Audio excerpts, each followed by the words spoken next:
The sun. Since the beginning of time, man has yearned to destroy the sun. I will do the next best thing. Block it out.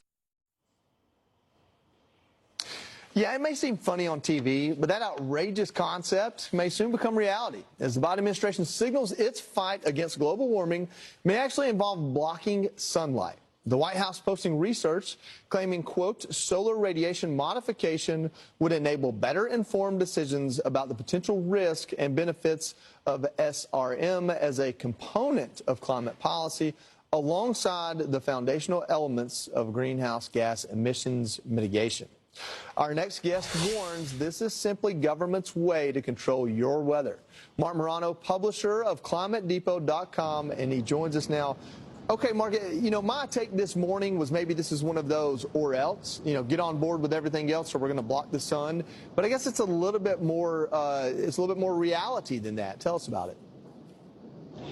Well, this is actually Bill Gates funding this as well through Harvard University. This is retro 1970s. In the 1970s, they believed that our fossil fuels were creating aerosols, blocking the sun, creating man-made global cooling.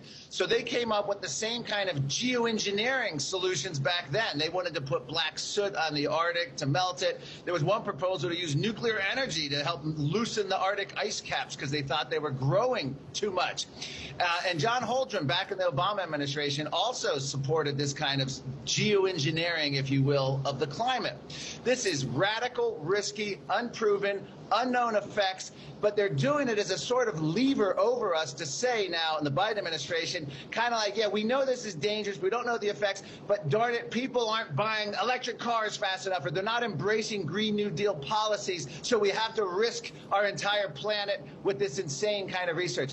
It's basically weather modification. China's been doing it for years. It's another form of what the U.S. government has even been doing. The ABC News meteorologists bragged about the cloud seeding they're doing to increase rain or snow and storms.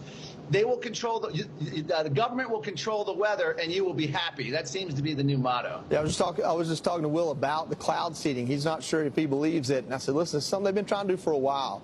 But on that same topic, if they don't get to block out the sun, they're going to try other, maybe more practical ways, like electric vehicles, pushing those on us. A poll out shows 59% of us oppose phasing out gas cars by 2035. 21% support Biden's policy on this. What's your take on it? Well, this is, you know, I don't think we need a poll to show us these numbers. The American people have voted. Less than 7% of cars are electric vehicle sales in America. And that's despite massive subsidies, massive tax credits, mandates of banning gas-powered cars led by California and 18 other states with trigger laws. They have done everything they can to promote electric cars, and they're more expensive, they have less range, and all they do is increase our dependence on China. It takes fossil fuels to make a car. It takes fossil fuels to recharge the electric cars.